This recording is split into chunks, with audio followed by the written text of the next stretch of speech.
base bíblica. Você não precisa, se alguém entrega uma profecia a você, você não precisa sair falando, eu não acredito, eu não sei, eu não gostei dessa profecia não.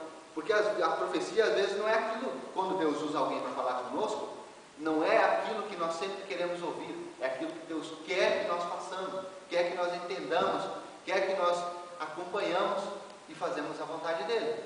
Nem sempre é aquilo que é bom e agradável aos nossos olhos. E a diferença está, a maior diferença entre profecia de Deus e falsa profecia só fala aquilo que a gente quer ouvir. Só fala aquilo que é bom e agradável aos nossos olhos, só nos enche, nos deixa todo cheio. Não, Deus tem prazer, porque o pai é aquele que corrige o filho. Se nós estamos fazendo errado, pode ter certeza que aqueles que são pais, se o seu filho faz algo errado e o pai passa a mão por cima e não corrige o seu filho, amanhã ou depois ele é um ladrão, ele é um assassino, ele é uma pessoa que faz mal à sociedade. Isso falando em termos sociais. Não é diferente na nossa vida cristã.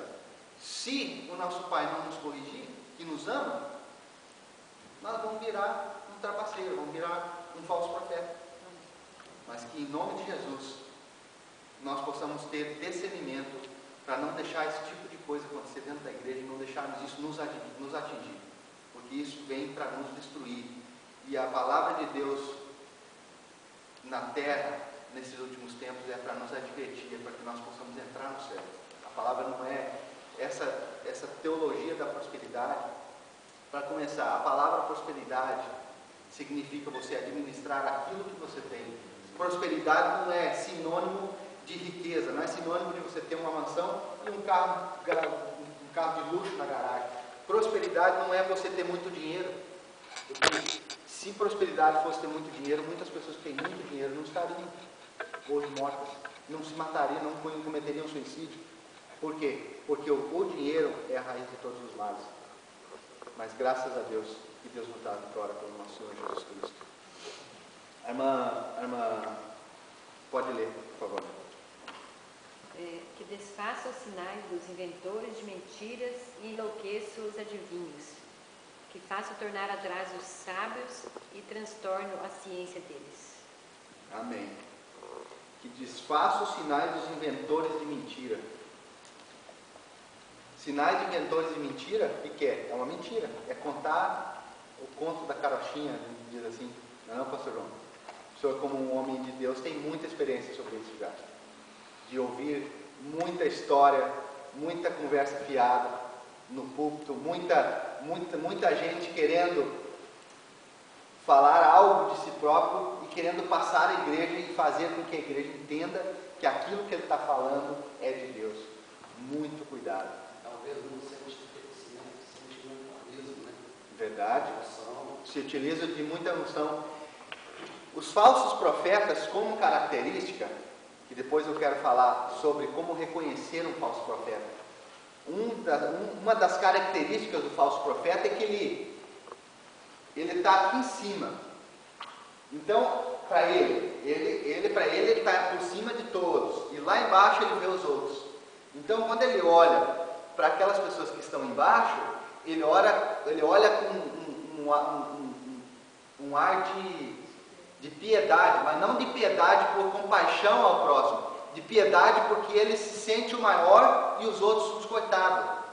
Essa é uma característica de um falso profeta. O interesse próprio gera isso. Então ele vai olhar sempre o seu irmão, as pessoas, se ele estiver no púlpito, ele vai olhar para a igreja como se fosse uma turma de coitado. Coitado é o diabo.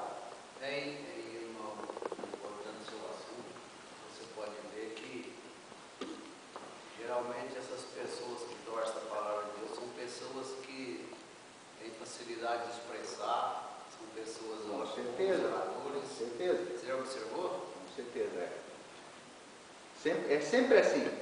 Irmãos, Jesus nos adverte, cuidado com os lobos vestidos de ovelhas. O que é um lobo vestido de ovelha? Nós podemos entender com essa expressão, lobo vestido de ovelha. é alguém que na essência é mau, mas está mascarado com a carinha de anjo.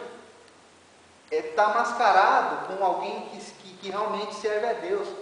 Mas na essência dele, na vida dele particular, no seu particular, na sua casa, já é má. Ele está simplesmente no meio das ovelhas porque ele quer atacar, ele quer destruir as ovelhas.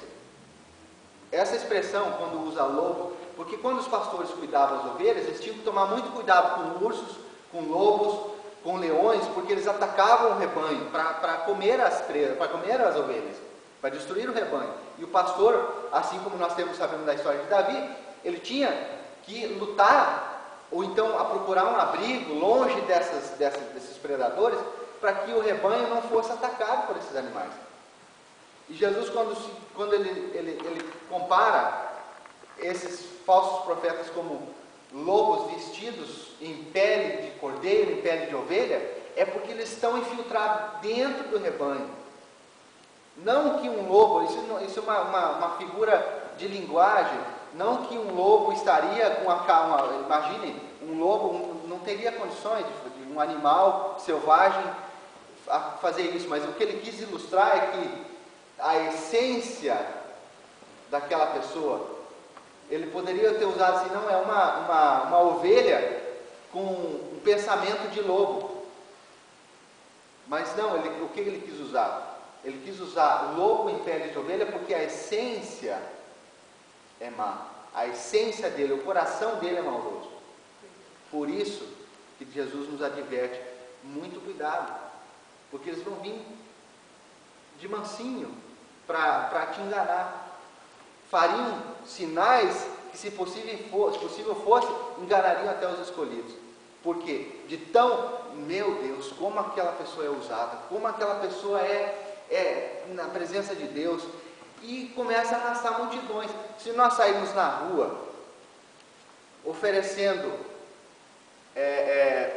pedindo, levando o evangelho para Deus, nós temos exemplos disso, que se nós sairmos na rua pregando evangelho, pregando folhetos e tal, é muito difícil nós atrair alguém para trazer a casa de Deus. Mas se nós sairmos aí com uma lorota fácil de falar, não, lá na nossa igreja, ou você vai lá que Deus vai te dar saúde no dinheiro, saúde financeira, saúde física, saúde emocional, vamos lá para a igreja e tal, vai arrastar uma multidão, vai trazer uma multidão. Por quê? Porque o povo está buscando esse tipo de coisa. Por que o povo está buscando isso? Por quê? Porque os falsos profetas nos apresentam, não, eles apresentam ao povo aquilo que mexe com a sua cobiça. O que aconteceu com Adão e Eva? O que aconteceu com Adão e Eva? Quando o diabo se apresentou a eles, ele tocou primeiro no quê? Na cobiça, porque ele falou, não, Deus falou que não é para vocês comerem. Aí estava o primeiro falso profeta, porque Deus havia falado, se comerdes da fruta do conhecimento, da árvore do conhecimento do bem e do mal, do fruto dessa árvore, certamente você vai morrer. Então não coma. Deus havia instruído o homem para deixar o homem lá e falar, dessa você pode comer de todas as outras árvores, mas dessa você não toque. Não toque nessa árvore, porque o dia que você comer, você vai morrer. Deus havia lançado um desafio. Deus não tinha lançado uma ordem para eles. Soa como uma ordem, mas Deus tinha lançado um desafio, porque Deus havia criado o homem e sabia que a cobiça lhe poderia subir ao coração. E o que o diabo fez? Chegou e falou, não, ele falou que não é para vocês comerem, né? Mas sabe por que eu não quero que vocês comam? Porque se o dia que vocês comerem desse fruto, vocês vão se tornar igual a ele. Aí o homem pensou, peraí, se eu comer dessa fruta, peraí, como é que é essa história? Me explica bem essa história. Eu vou me tornar igual a Deus, eu vou ser igual a Deus? O erro maior do ser humano é querer ser igual a Deus, é não querer se parecer com Deus, é diferente. Se parecer com Deus e ser igual a Deus é duas coisas muito diferentes. Se parecer com Deus é você querer imitá-lo, você querer aprender daquela pessoa. Porque quando a gente quer se parecer, eu quero me parecer com o Orcelino, ele me inspira.